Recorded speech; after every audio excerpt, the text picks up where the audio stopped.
At the reunion, Amanda, she names ketamine, which is like a hardcore drug. She then blames Jen Shah, saying Jen Shah told everyone. Whitney co-signs that. Meredith calls Jen, who clearly denies it. And then Lisa's like, oh, you're going to believe somebody going to jail, and she just goes off. It was a lot.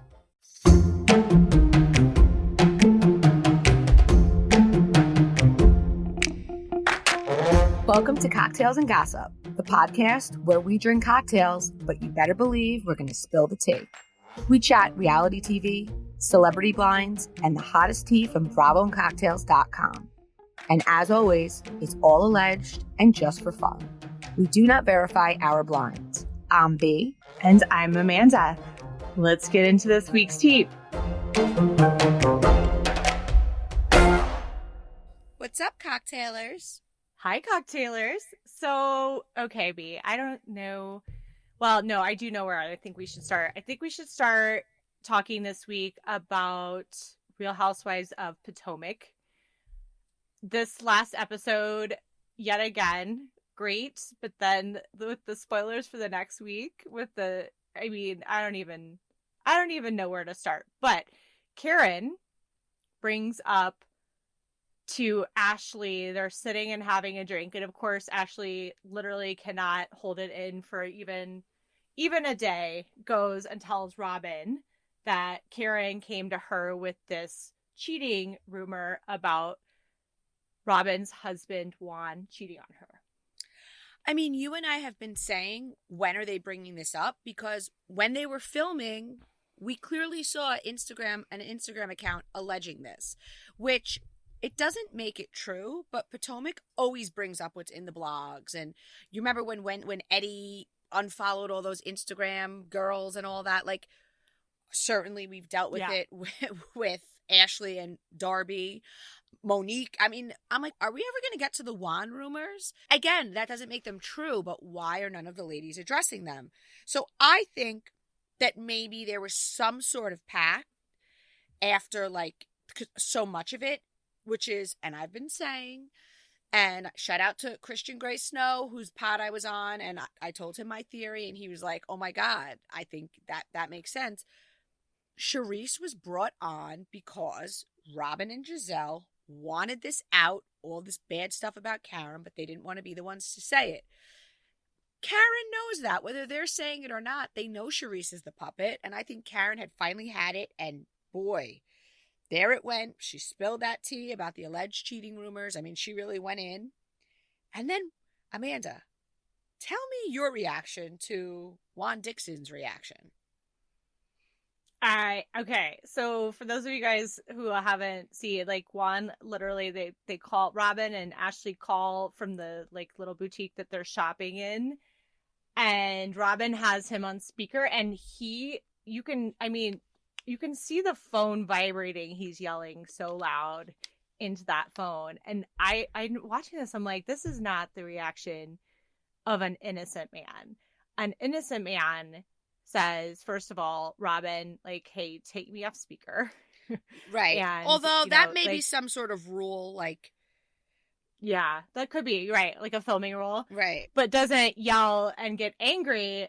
Like, he says, he might sound indignant and sound angry that this is being accused, but yelling at your wife, I would say screaming at your wife is definitely not the reaction that I would expect. You know what's crazy? Shout out to account TV Deets. They posted an old clip, and I don't know what season it's from. It's definitely a few seasons ago. And Robin is, like, doing his schedule, and the dynamic between them is, and I know that there has been a shift over the years. So if it was an earlier season, but the dynamic between them is almost like she's his manager or mother or sister or friend, like, and she's making his schedule and he's kind of being moody with her, and he leaves. And then again, our Potomac producers always bringing us the shade that we want to see. The producer is, like, whispering to him, like, Juan, what's the matter? Do you not want to be together? And he's like, no, I want to be in, like, a real relationship, and I want more. I want to share my life with somebody. if it wasn't for my kids, and like says all of this. And again, it's a couple years ago, but and now you're hearing this. Now people are saying that she knows about it, right? Yeah. Well, okay, I'm just thinking because now that you bring up that scene, I completely remember it now that you bring it up.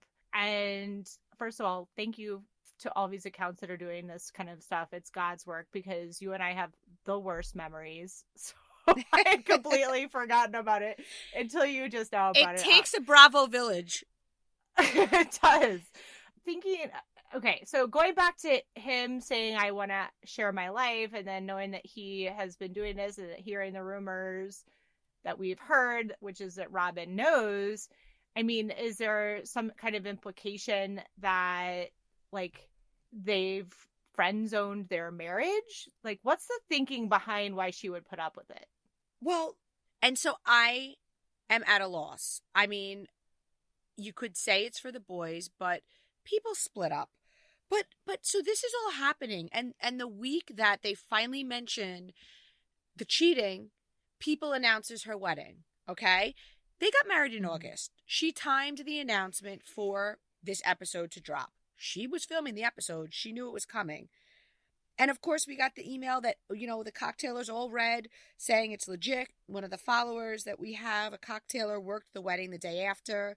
And, you know, the venue told her that, oh, you know, do you watch Real Housewives of Potomac? Juan and Robin just had their ceremony here. They said it was small and intimate. They got married on a Wednesday. It was in August at Sparrows Point, Maryland, at the Bayfront Club. Super small, just family, no cast, but a camera crew. So we're going to see it. Mm-hmm. Now the question, is it legal?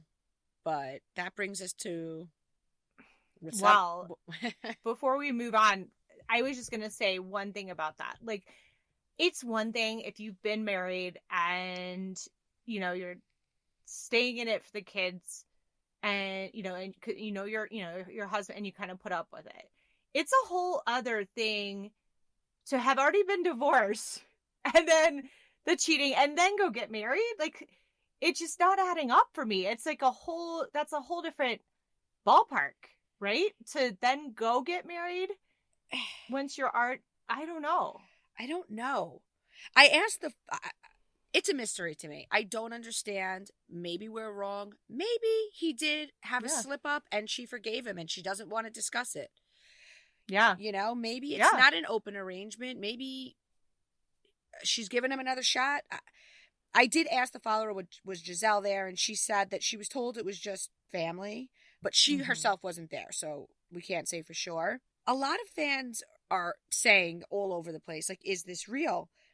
And something that we received in our email was someone pointing out that she can't testify to anything that may have been told to her if they're married. So with this whole lawsuit pending, these questions we have as to why, could that be why? Somebody pointed out it's not a criminal case, so it's not the same, but I don't know. You want to cover yourself regardless, right? Yeah, I don't know. I mean, I guess that it is interesting, the timing, because they have been engaged for 3 years, right? That then all of a sudden, you know, this case pops up. I don't know. I mean, I don't know, but what I do know is that reality television is not the place for secret arrangements or secrets in general. No, because there are a lot of people out there with way better memories than us that put two and two together pretty well. So there's no hiding. There's no cheating without getting caught, as far as I'm concerned. If you're on reality TV, like, somebody's going to see you and then they're going to tell us about it. Oh yeah. Oh yeah. What else? Let's see. So what about all the stuff from this weekend where Ashley and Luke were together? So we saw her at his beer launch, and I had remembered that she posted a picture that she was doing a drag brunch, and I knew that Minneapolis was one of the places, so I went to her page. I saw, sure enough, it was the next day. So she's at the beer launch, and we didn't really see, I mean, we saw group photos, but again, everybody's friends, right? Lindsay's there, Carl's there, she's there, Luke's there, Brian Benny was there. So The next day, we see Lindsay at her drag brunch, which makes sense because I'm sure her and Lindsay are friendly now, right? They went on a lot of double dates. But then we see Luke's mom and his sister also attended. You know, there were a bunch of cocktailers at the brunch, and they told us that Luke's mom told Ashley she'll watch her sons whenever she needs babysitters, which is very sweet. They said that it's very clear that Luke's, mom and sister are very fond of Ashley. But here's what's very interesting. Ashley told, people in attendance when they asked, like, what's going on with Luke? Hello, she was just pictured with him the night before. She said it's complicated. So I reached out to some people. They say that they're still casual. Listen, she's settling a divorce. I doubt Michael is liking seeing her with this beautiful young guy. So it makes sense for her to pump the brakes publicly to keep him happy. She does not have a prenup. I'm sure, as I would, she wants Michael to be as generous as he can be, right? So yeah. I'm hearing they're still casually hooking up. For obvious reasons, things are going to be kept quiet now. Maybe she did it to make him jealous. Who knows? But let's not expect Ashley to be public with Luke or anyone else until that divorce is finalized. Yeah. I mean, I don't know if you've had any friends go through divorce. I'm guessing, most likely, yes. That's an unfortunate statistic, but I have. And that was definitely something that a friend's lawyer told her, if you want to do a little very low key dating, but don't get into a relationship, even though, I won't go into details of what happened in their relationship, but the lawyer was like, don't get into a relationship. Don't do a lot of dating until this thing is final. So that makes a lot of sense to me, right? Because if you're essentially going through a huge contract negotiation and you don't want to piss the other side off. And so whether or not, there, no matter what the history is, you don't want to poke the bear. So I think that makes sense. I don't think it's going to go the distance with those two whatsoever. But I think there is probably a mutual attraction and they probably have a lot of fun together. And they have mutual friends.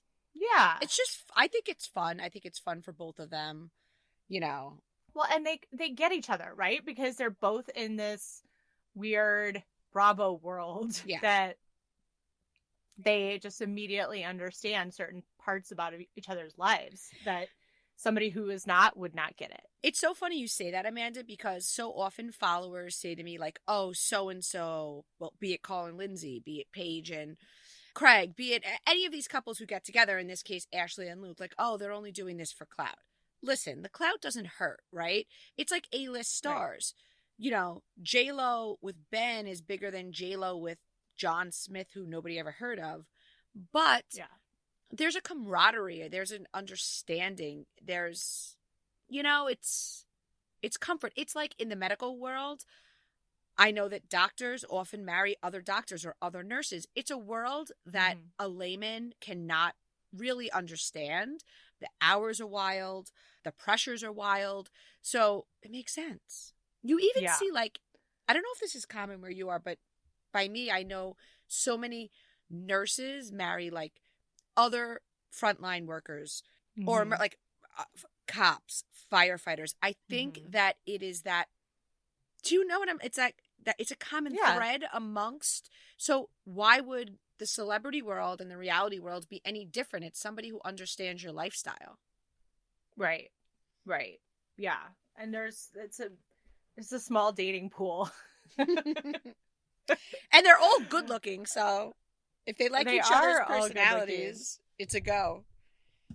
Did I tell you, by the way, somebody was asking,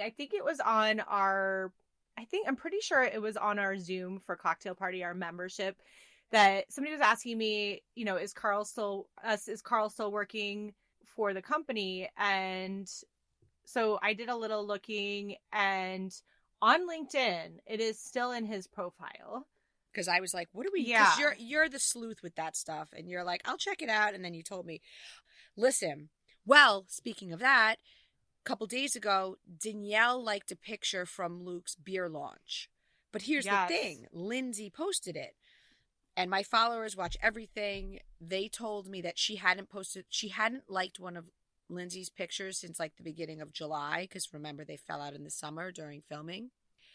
So all the theories came. The first was it was an accidental click and then she didn't want to unclick.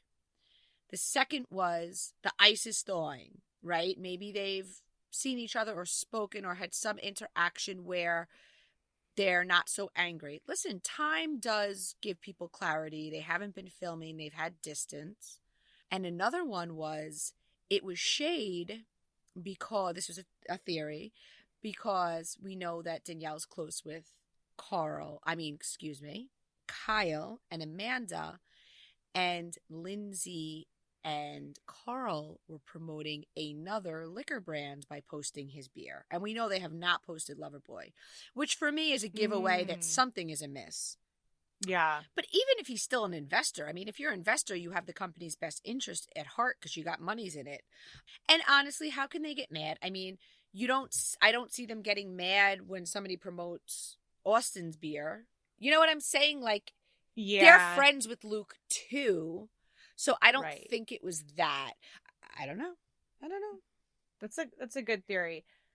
I am going to go with ice is thawing. You know, I was thinking about like what a bummer, even from Danielle, and who knows, we don't know what's happened, right? But from both sides of the friendship, you know, if somebody's getting married and, you know, they're not there to experience that together, I mean, that's got to be a bummer, you know, from both sides. Also, like that Danielle went through this breakup and didn't have Lindsay there for her. So maybe it's just like life stuff is happening and they're like, you know, this is, you know, this friendship is more important than a fight that we had, which I certainly hope so. Yeah. And I would say like most friendships where I've had fights with friends, like it takes a little time and then you get back and like you make up and you're better than ever. So let's hope that that's what it is. Speaking of Danielle's ex, he posted, you know, he's a chef and at fancy places like in Aspen in the winter. Yes. And he posted ravioli and his caption was, "I can buy my own flour," which is an ode to. I reposted it and he wasn't happy. Why? Basically, he told me I should get a life. He told me I should try to live my own life, and I just wrote back, "I'll try." And then I unfollowed him because really, if he's not with a Bravo star, he's irrelevant to me anyway. So yeah, that's true. You know what? But, I mean, you're welcome for all the followers that I and other Bravo accounts brought to your little scrawny account prior to dating her. But I'll stop giving you attention now because I have a life. Thank you very much, and my life is quite profitable thanks to my little dorky hobby. Jeez. I can't believe you didn't tell me that. Why would he be mad about that? I don't know. He was extra rude. Sakes. I don't I don't post DMs like. I mean, you know, because I tell you very often. But like, I was just like, I didn't say anything bad. I reposted it, and I was like, I was basically like, oh, Danielle's ex has a clever caption because it was clever. I mean, clearly he was. I didn't think you were being shady at all. And he was referencing his own breakup. So, like, and the funny thing is he's laughed at and liked, like, other gossipy stuff I've posted. So I guess it's cool as long as it's not about him. I don't know. I have a public account. And I wasn't bashing him. It's not like I posted, like, as an example, Shakira's loser ex posted with the new girl, and I wrote, oh, look, it's the Tinko and the Casio. Because, like, that's shady, and if I would have written something rude like that, it would have been warranted. But me just reposting your public account is, like, I said, it was like a funny caption. And he like went. He must be getting a lot of hate or something because you were not. I know it's you guys. It's not hard to tell when B's being shady. She was not being shady. And that's fine by me. And honestly, if he were still relevant, I would gladly still follow him and repost, because there have been other people who are mean to me who I still repost because I do what the people want. But the people didn't even respond to it. The only feedback I got was that. So I'm like, well, I don't need to be posting you. Don't worry. It does more for you than it does for me, hon. Whatever, dude. But I do love that song so much. Like, and love that video, the Miley video. It's so good. It's so good. Okay, moving on. A lot of social media from Beverly Hills Housewives this week. So we saw in Weekend, Teddy and Kyle were in Mexico for Kyle's birthday. One of our cocktailers sent a picture, actually, too, saying that they were in Cabo, I think, at the Auberge, I want to say. And then we saw that Rinna and Erica went to Paris. I think it might be, is it Paris Fashion Week? Or I think that's something. Why they're there. And Sutton, too. And Sutton posted a picture with LVP. I don't know if it is Fashion Week, because I asked this, because I'm not like the biggest fashionista. I asked somebody and they were like, no, they're all just on vacation, but maybe it is. I don't know. Oh, okay. So I just figured because of that whole Kylie Jenner with the lion, I was like, maybe that's why they're all is she in in Paris. Paris? You're right. Then it must be. See, what do I know? I don't know. I know. Maybe I think you're Kylie right. Jenner just likes to. That lion thing is real bizarre. Do you know I've been making a concerted effort not even to post the Kardashians since the whole Balenciaga thing? I'm just like, you know what? Listen, not like my account's going to stop anything because they're so much bigger than me, but I don't have to contribute to it because you know what? I really not giving that. Agreed. So I love when we see Lisa Vanderpump with any of the Beverly Hills, be it Garcelle, be it Sutton, because she loves to get all of us going. Like when she posted Ding Dong and everyone was calling for her to come back when Rinna departed. But we posted, Amanda, that according to someone connected to the show, she'll never be back. And this is what surprised me. They said for the right amount of money, she would do it, but the production isn't interested because she's difficult. Now, personally, I always felt it was her decision. I get they were probably mad about her not showing to the reunion. Yeah. But I figured that as time passed, they would want her back. But, like, how difficult can she be? Vanderpump Rules is still chugging along, but they pointed out that her E! and Peacock shows never survived. So, what do you think about that chatter? Well, I mean, I love LVP. I don't think she's going to come back. I think it's probably a mutual thing because with Vanderpump Rules, she's the queen. She was not, she lost the crown, I would say, and on Beverly Hills. And so I don't think she's going to come back. I think that the timing, guys, remember that Vanderpump Rules is premiering, in a couple weeks? So the timing makes sense to me, right? Right. Like getting her Get the engine going. And so I think that's really what it's about, honestly. I would love her to come back. I think she's just very entertaining and I really enjoy her. I just don't think she ever will. I'm on the same page. Let's see. What else are we hearing about who else is coming? Because they're starting to film like any time now, the Beverly Hills Wives. Well, I heard a little rumor that Ali Laundrie, who has appeared with Garcelle, she's appeared like various seasons. And apparently they've talked to her literally every season is what my guy connected to the cast said. And he's saying she might really be in the mix. I would imagine it's like a friend of capacity, maybe like Will Smith's ex-wife Sheree was. I love it, especially if she's going to get on there and talk about her quickie marriage to Mario Lopez. Do you know this story, Amanda? So I remember that they got married. It ended quickly. It had to do with something with him cheating, but I don't remember the details. So just because it's juicy, I'll for those cocktailers that don't know the story, I Googled it, of course, because I didn't remember all the specifics. They were dating for 6 years. 6 years. They met, I guess she was Miss Teen USA or she was working the pageant, I don't know, in 1998. But their they were annulled after 2 weeks of being married. She said about the split, not even a week after, I found out that it was like a Tiger Woods situation. Direct quote, by the way. It was, cheating across the board with some women for 1 year, some women for 2 years. She says she thought to herself, like, how did I miss this? How did I even, end up marrying a person that would do this? She says she was devastated, as one would imagine. Mm-hmm. And Mario said he wrote a memoir about it. Mario Lopez, you guys all know him from Saved by the Bell. He is an extra.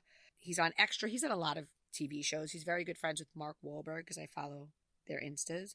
In his memoir, he said he felt pressure to get married by her and society. Come on. All his friends were getting married. He knew he wasn't ready. And he says on his bachelor party, by the way, the men just said it was a fishing trip, but they went on spring break, and it was a 5-day nonstop party. He had too good of a time. He got too friendly with the young lady and essentially got caught. Wait, spring break, like college spring break? Where did they go? It says, I believe they went somewhere in Mexico.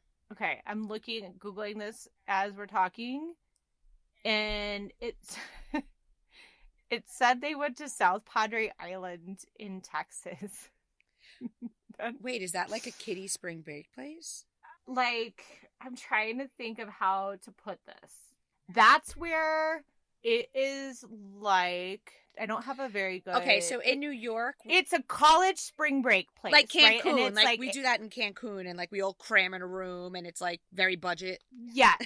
Oh, yes, except it's like that, like, it's like, okay, 2 TV shows, right? It's like Summer House versus Jersey Shore. And South Padre Island is more Jersey Shore. Not that I love Jersey Shore too, and I think actually the actual Jersey Shore is beautiful, but you know what I mean. Yes, like, yes. Just like Mexico's yes. beautiful, but the resorts that spring breakers go in Cancun are more like Yes. 2-star. Yeah, gotcha. Yes, exactly.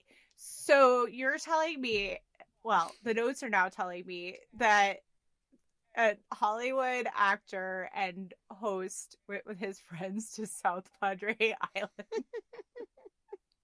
Okay. God. That guy should, for his bachelor party, I mean, he for sure should have gotten married. That's...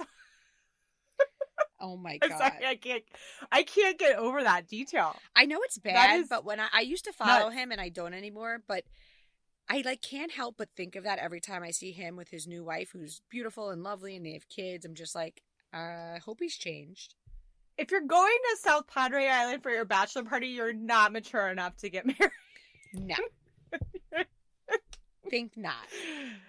Let's hope that, yes, everything is, I don't know, you know what's so funny too, and like, I don't think you can completely be a different person on camera that you are off camera if you're doing like you're hosting every day and whatever. He just comes off cheesy but like a really nice guy though too, right? So let's hope that's what it was just not mature enough to get married. I don't agree with you.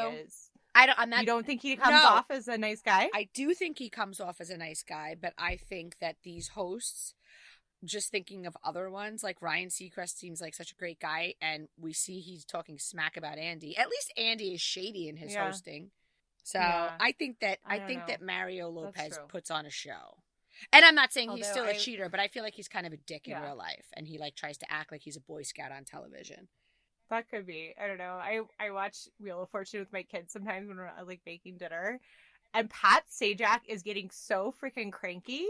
Is he? Like, I haven't watched in a while. This is so random, but I joke about it with my son. I'm like, God, he is so cranky now. He's like kind of snaps at the contestants, and I am like, so maybe he's just getting to that older age where he just doesn't give a shit anymore. Well, actually, do you know that Pat Sajak used to get absolutely loaded? And I mean, I'm not making fun of him. He was an alcoholic, and like in the early years, and I think he gave up drinking, but he was like loaded and out of control. So I don't know. On the show? Yeah.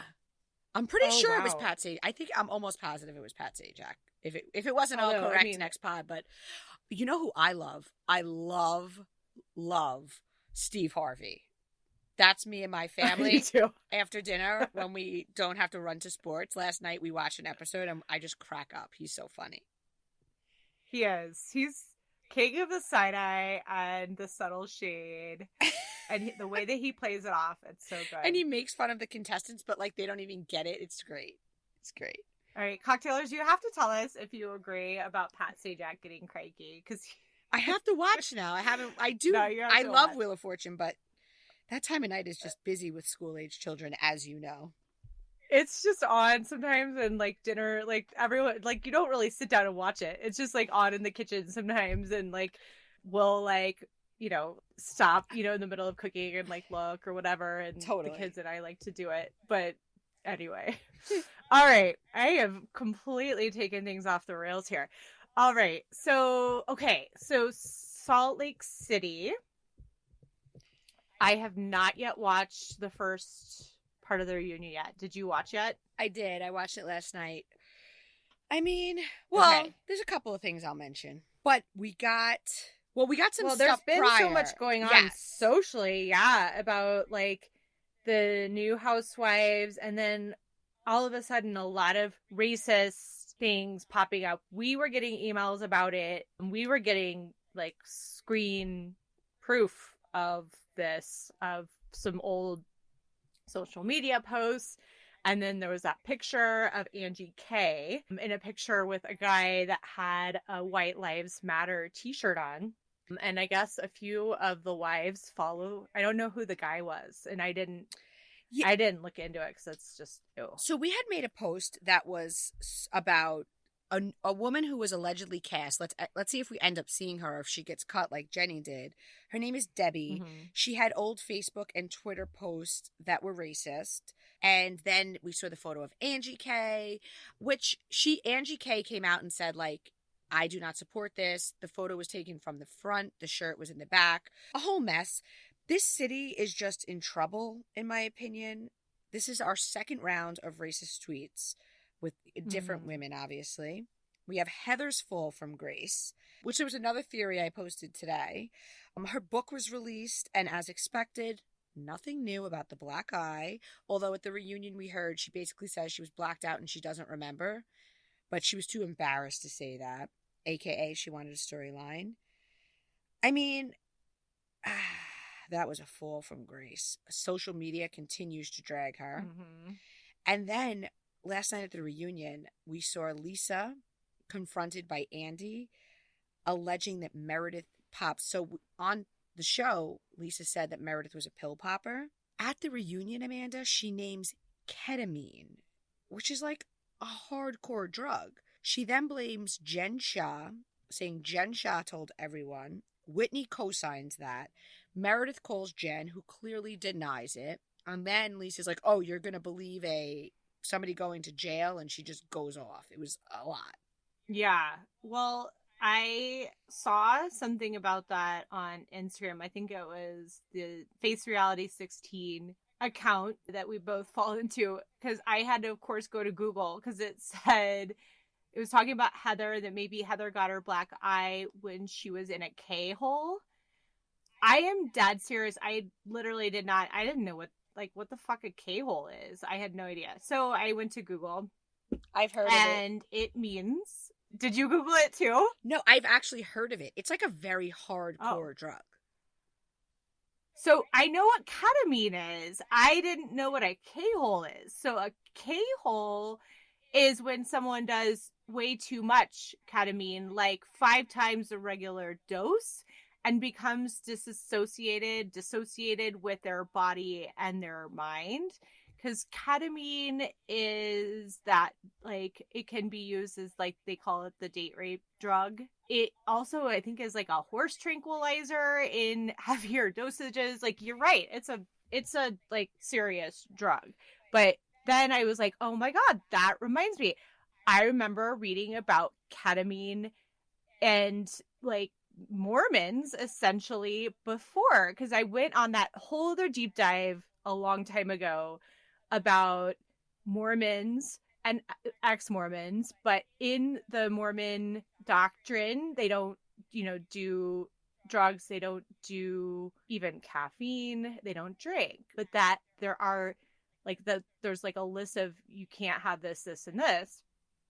But Wait, there are you is saying this whole? that I'm saying that there's a couple of drugs that aren't that listed, Mormons so will they do that are not included. Yes, ketamine and ecstasy. I went down this whole rabbit hole. This is what this article said. It was like actual research. And so there's groups of Mormons who will get together and do these two specific drugs because they are not on the do not, they technically quote unquote don't count in the no drugs, no booze Mormon rules, which is why there's a lot of ketamine use in Utah. Okay, that is absolutely frightening. So, like, oh, I can't have a glass of wine, so I'm going to take horse tranquilizers? In lower doses, apparently, it's more of an ecstasies type. I wouldn't know. I never done it. I had to Google what a K-hole was, guys. Oh, and but then, you know me. Lisa... I get curious about stuff. Then Lisa mentioned shrooms, and Meredith was like, so now you're saying shrooms? And also, remember, Meredith is not Mormon. Yeah. I mean, okay, and then the email we got today, which I can read quickly, says that Heather and Jen were doing coke in the bathroom. Again, this is totally alleged. This is a rumor. Heather hit her head on the sink faucet, blacked out, doesn't remember anything. Jen made a pact to hide the truth so they wouldn't get in trouble with production, and obviously she was going to trial. And she knows for a fact, and Heather was lying at the reunion. What's very interesting when you do watch the reunion is that Meredith and Heather continue to back Jen completely. She must have something. I mean, like, why? Why at this point? And by the way, like, now what is it? Jen last night came out and posted that she has a website, a subscription site. Oh. Remains to be seen if it's a paid subscription. However, she will be selling merch there. So I'm tend to believe. Didn't the judge tell her she is not allowed to profit off of her crime? So unless she's tricking everyone, which is totally possible, and when you get there, she's not talking about the crime at all. She's just talking about her childhood or something other than the crime, and it's like a hoax. But like, and I tweeted this, if I have to tell you not to give your credit card to somebody going to federal prison for scamming credit cards, then you're beyond help, so bye. I mean, but somebody needs to do this so that we can read what's on there and talk about it. Won't be me. First of all, whatever she says is going to be bullshit. I don't believe she's really going to talk about the case. Maybe vaguely, maybe loosely. But if she does, I mean, and again, attorneys let me know, but couldn't the government tack more time on for her not following the conditions of her, sentence? Yeah. Yeah. I mean, there's no, I don't see why, I don't know the law as far as that goes, but I don't know. It's just like, I think she literally has such a big ego. She can't let the spotlight go. And I think that's why she's doing it. And I think because she has to pay everything back, right? So any money that she would make, like $6 or $7 million, which it's a lot. Yeah. It's a lot. And we also see in an know. upcoming clip that the ladies say that they believe that she finally pled guilty to protect Coach, because they believe that if she didn't, they would implicate him, and they don't think that he doesn't know anything, which was that's on the upcoming one. But yeah, I believe it was Whitney that said that, because obviously Lisa and Heather are going full Jen support. It's kind of, I don't know. And like, I think Andy even points out, like, wow, to Meredith, like, wow, you were so against her and now you're like her biggest supporter. It's like, it's too alliance based. I don't know where this it can't just be about alliances anymore. They have nothing to win by backing Jen. Now that they would gain from being aligned with each other, Meredith and Heather, but not from being aligned with Jen. There's something else going on. Right. There's gotta be. Like, there's no gain to be had. She's going, like, and soon she's going to jail for 5 years, 6 years. She's gonna be gone. Wherever, one of them will be rehab, right? So, like, something is not adding up. Maybe she gave them a treasure map to where all the real versions of the bags are that she had fakes of that the FBI seized. I'll be honest with you. I don't know what they're going to do to revamp Salt Lake City, but I'm not even sure I care to watch going forward because I don't like Whitney, who, by the way, I got some like funny tea about her business, which I actually posted it 2 weeks ago because her business wasn't even public. It's just that somebody who's connected to the show let me know, and it was the skincare. Oh no, the new one that you posted about. What is it? It's a jewelry business, and it was a shady post. But I woke up this morning, and I'm gonna find the post. I woke up this morning to find that I had received an Instagram. Like I got this scary thing. It scares me whenever I open my phone, whenever I open the app and see it, because it essentially says like this has been removed and you risk losing your account because in this case it said I posted about selling illegal goods. All it was my, our logo from the website, and it said new business. And it was about her business. Obviously she didn't like the contents of the email. I then went over to Cocktails and Gossip. I told everyone follow my backup. I went over to Cocktails and Gossip and spoke about it because I didn't even want to talk about it on my main site, on my main account. Mm-hmm. And sure enough, that post was reported. Neither post was accepted. It was reviewed and they were both taken away. Like, I don't have a strike against me from it. But it's just baloney. Like, people post like, and my followers always say like they report like stuff that is like racist and gross and whatever. Yeah. And that stays, but this goes. So here's the email for those of you that didn't see it. It's quite snarky. It's from Funny Business, subject Jules. Guess she got sick of mixing skincare in her garage. Her latest business venture is jewelry. Atrocious designs that looks like mole jewelry.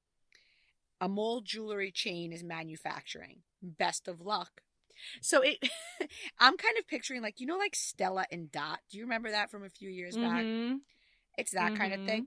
Obviously, it was a very bitchy email, but it's gossip. It's like all joking. And so I reposted it last night and good marketing. She announced her launch the night of the reunion when we were all paying attention to them.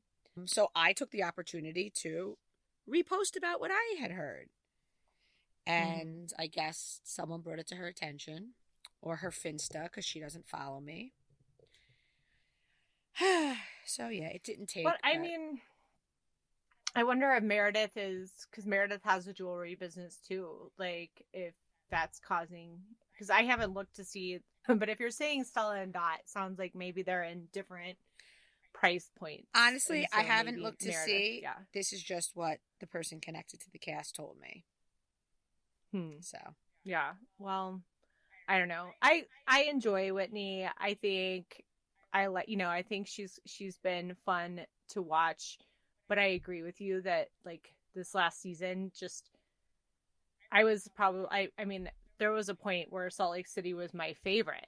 It was so good, but I agree with you. They're in a little bit of trouble right now. So yeah, we'll see. I guess I wanted to tell you guys that one of the cocktailers sent us the files of the Lenny and Lisa Hochstein prenup. So don't know where they got it because they didn't say, but we get stuff. We got those foreclosure documents emailed to us, and a lot of times people send us stuff anonymously, and that's what happened in this case. But I also saw that the Bravo docket was offering this through their Patreon. So just wanted to give them a shout out for being the first Bravo account to kind of talk about this. There were some really interesting details. I was texting you a little bit about this last night that I wanted to share. So like little mini deep dive, but very, very interesting, you guys. So it was signed in October of 2009. So that would be what? 13 we'll say 13 years ago, right? Because then they probably got married a little after, and then their separation was probably early 2022, right? So we'll say they were married for 12 or 13 years. There's a reason why this is important. So according to the prenup, they both keep whatever they brought into the marriage, and Letty brought into the marriage a $15 million house that had a $4 million mortgage on it. Lisa had, I think, like $100,000 in a bank account, or 130, something like that. Things that were purchased during the marriage. So any property that doesn't have a title. So like a car would have a title, or a house, right? But something like furniture or art would not. So anything that is like furniture or art is considered joint property. Right. But anything purchased for like jewelry or clothing, so like an Hermes bag that might cost $30,000 to $50,000, it's going to can be considered owned by the person for whom it was purchased. So like the bags and jewels, her engagement ring, her diamonds would be considered Lisa's property coming out of the marriage, but the furniture and the art would be joint property. Gotcha. Income earned during the marriage goes to the person who earned it. So Lenny's practice revenue goes to him. Lisa's Real Housewife money goes to her. The prenup is binding in the case of divorce. So this is where this is very interesting. And that is very common with prenups, is that's why you have them, right? Because it's supposed to be the, like, this is what you do in case of divorce. Right. There is no alimony. So 0 alimony is owed according to this prenup. And in the prenup, there is an escalating clause that says if they get divorced, so for example, in 1 year, in less than a year or a year, whatever, Lenny has to pay Lisa $125,000. If it's over, he has to pay a year, he has to pay her $250,000. It goes up every year until 10 years, where it goes to $1.5 million at 10 years, and then for every year after that, she gets another $200,000 for every year they're married. So I'm guessing that this would mean some sort of lump sum payment of 1.9 to 2.1 million, right? Wow. Considering that's a lot of money, but considering they live in a $20 million house, they probably have more than $2 million of art in that house, probably have more than $2 million worth of cars. And I'm going to guess, just on divorce lawyers already, she's got to have spent almost in the multi-hundreds of thousands, at least, easily. So that, I think, is quite interesting. It also says that if Lisa needs temporary support after a separation, and it does say Lisa, right? Because Lenny is the breadwinner, that those funds of taking care of her will be taken away from that total above, from that lump sum. So anything that she's like asking for like temporary support will come out of the lump sum. Let's see here. There's a lot of other little details, but there's a very short clause about what to do in the case of kids. And it's like Lenny will pay for everything if there's kids. There's nothing about like Lisa being taken care of or getting any support if they get divorced after having kids. And I'm going to come back to that in a second. It also says in the prenup that Lisa gets an allowance of $1,000 a week to spend as she sees fit. Is that during their marriage? Yes. That's the funny thing is like $4,000. I mean, that's a lot of money, but if you're that rich, I mean, she could drop $1,000 going to Bagatelle on a Sunday brunch with her friends. Like, right? Easy. So it's that, I'm like, that is such a weird detail that she has a $4,000 a month allowance to spend as she sees fit.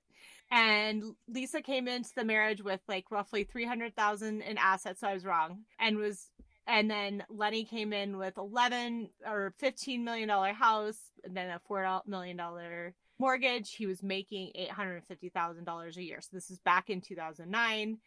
And Lisa's engagement ring cost $110,000 in 2009. So this is kind of crazy to me, given just the sheer amount of wealth. Right. This was, and I cannot believe that she didn't have the prenup revisited after having kids, because what Lenny is saying on the show and what he's been saying in the press is actually true. According to the prenup, she's supposed to vacate that house within 30 days, and he doesn't even have to buy her a house to live in with the kids. So, but that I think is what might be the downfall of this whole situation, because it is a pretty clearly one-sided contract, especially after having children. And it really doesn't make very much of anything of what to do in the case of kids. And I think that's where there's kind of a problem, because it makes me think that maybe Letty wasn't taking the marriage as seriously, because if they were, then they would be like, and this is what happens with kids. And like, that would be half the contract, but it was literally one clause. Okay. So what do you think? Amanda sent this to me last night, and my jaw was on the floor, because here's the thing. Yes, she's on Real Housewives, but she wasn't for a number of years, and now she's back on it. Outside of that, I know that she was the face of their med spa. Again, that was created after this prenup. I don't know if she's the actual owner. She hasn't really been promoting it, so I'm going to guess she's not. My thing is, signing this without having your own income, or even an income comparable. Let's say she was a travel agent, okay? And she made $80,000 a year. That's not comparable to $1 million a year and $15 million in assets. It's so one-sided. But, and again, we're clearly not attorneys. I understand the person with the shorter end of the stick is always going to try to invalidate the prenup. But that's why their prenups are there. And sure, maybe they'll make some corrections, and certainly for the children, but you signed this document. Like, why would she ever sign something that provides her no alimony? Why would she ever sign something that... Why wouldn't she have revisited it once the kids were born to put in more specific conditions? Nobody wants to think about divorce. However, your spouse has to understand, you made me sign this document, so now we have to revise it when things change. So that you want to have this so that you're protected, right? That's your reasoning. Right. And my argument is, I'm going to protect myself too. This doesn't protect her. I mean, how about the fact that in it says, while they were signing this, they were building this big house, right? Because we saw that in the beginning of Housewives. That was around 2009. Vacate the property in 30 days. I mean, that is like... People, squatters, you can't get out in 30 days. Your freaking wife, you have to get out in 30 days. And you sign this? Like, why wasn't she like, absolutely not? Like... I don't know. There has to be some better arrangement than like, get your shit, stop, drop, and roll, and get out of my house. And also, why was there no clause for cheating in this? Well, because it's such a one-sided thing. I really think Lenny wasn't taking the whole thing very seriously. And I think he's like, I also don't think he thought they were going to have kids. I think... I just don't think that he was taking it all that seriously. I also think it's strange to me, because usually prenups are meant to provide assets going in, and then, but like, to have such a tight hold on anything that it's so like, anything she earns, anything I earn, like, generally that prenups, are not like, they're generally more to protect assets going in. So it's just, I don't know. My feeling is, if someone's wanting you to sign a prenup, then yes, you could say you want to be secure in your marriage and think it'll never come to that. But clearly, if they're protecting themselves, you need to protect yourself. And it really makes me sad to see that either Lenny coerced her to believe or bullied her into signing this, or whatever it is, that she didn't value herself enough. Because I have zero qualms with the prenup, especially if there's such a differential, you're coming into the marriage with so much more, right? So if you're coming into the marriage with quadruple, 6 times the net worth of the person you're marrying, I mean, it makes sense, okay?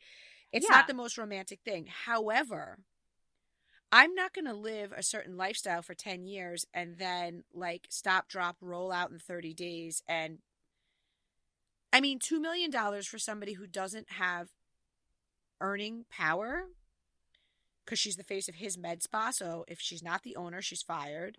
Housewives, again, for a number of, that was not updated, right? Because Housewives was just back on. So there was a huge gap there where she was earning nothing from Housewives. So like $2 million is a ton of money, but not when you don't earn a salary. Like if someone handed me $2 million, I'd be like, wow, this is great. But I'm also earning my salary every year. Like, right. It's frightening. And it's also. Yeah. Yeah. It comes off as very, very, very one-sided contract. So, but again, she signed it, and that's the argument. Amanda. She signed it, and they both had lawyers representing themselves too. Like it says, like we both had lawyers look through it. It's just, for me, I think the craziest thing, like, is to agree to any kind of amount of money and that's it. 10 years, 12, 14 years in the future, like that's the really short-sighted piece of it to me. And that's, if, I would want a lawyer advising me, absolutely not. Like this needs to be, you have no guarantees, Amanda, that even money will be there. It maybe is, something happens and that money isn't there. You should be looking at this as like a percentage thing or something like that versus just a set amount of money. And as we all know, like as I bought my $10 eggs for my kids the other day, we all eat the eggs, but like one of my kids didn't eat them all. And I'm like, oh my God, we're just throwing this money down the drain right now. Like inflation is real. You're treating the eggs like caviar. That's like when cold cuts jumped up and my kids would come home from school with their sandwich. I'm like, I'm paying $14.99 for a pound of turkey. You better eat the freaking sandwich. That's what I'm paying too. I'm like, this is insane. It's crazy. But like $2 million in 2023 money versus 2009 money, and like that's Ladies, I don't know. I'm just hoping. First of all, value yourself, okay? Value yourself, and know your worth. Yeah, she should not. And he's a mean guy, and I don't believe that he wasn't mean about this. And she loved him, and she wanted to marry him, and now here it is. I really, after reading through this 26-page document, it came very clear to me that he just was not taking this very seriously and did not have I don't think he believed that he was going to be married for 12 years to her. That's not what he says in the document, but I just reading between the lines, that's what it feels like to me. It's disturbing.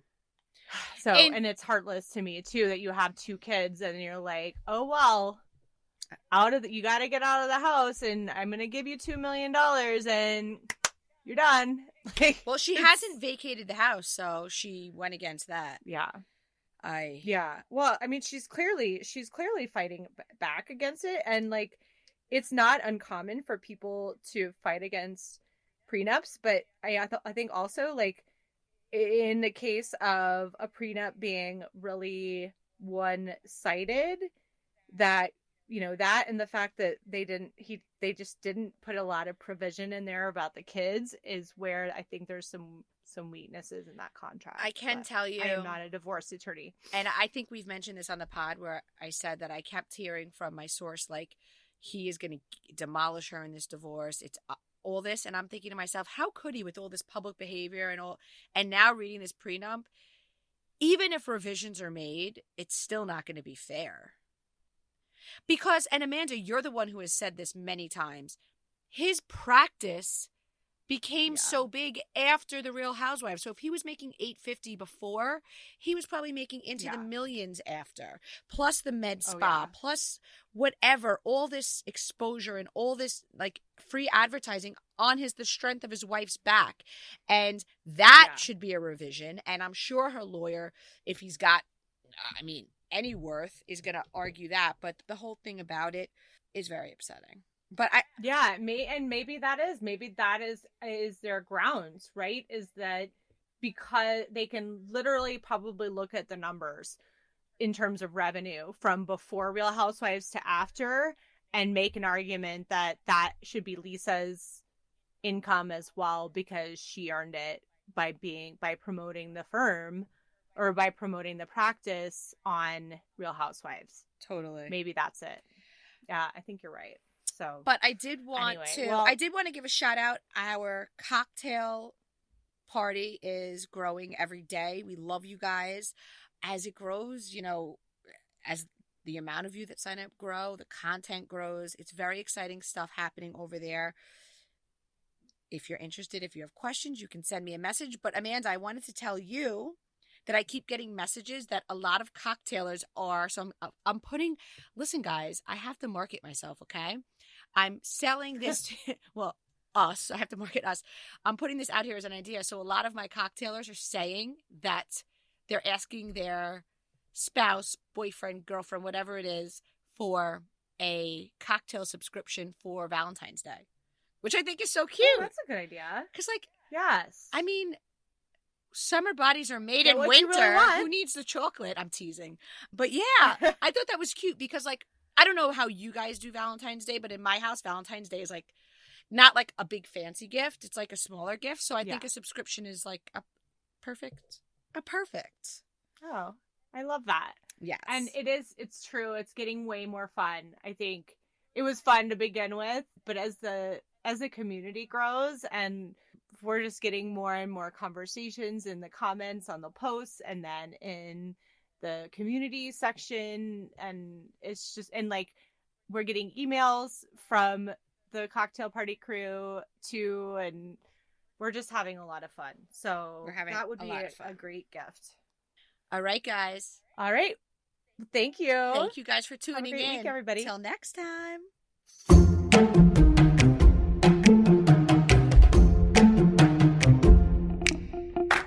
Thank you guys so much for listening. Just want to ask you guys a favor, just getting kicked off. So many people have been asking us to do this podcast. So please do subscribe. And if you've subscribed, go to your podcast app and hit those 3 little dots to share with your friends, but only friends who like good tea, because the ones who don't care about tea, then like forget them.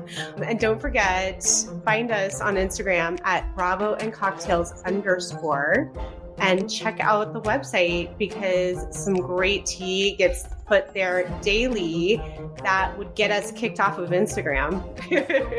So thanks for listening, everybody. Bye, guys. See you next time.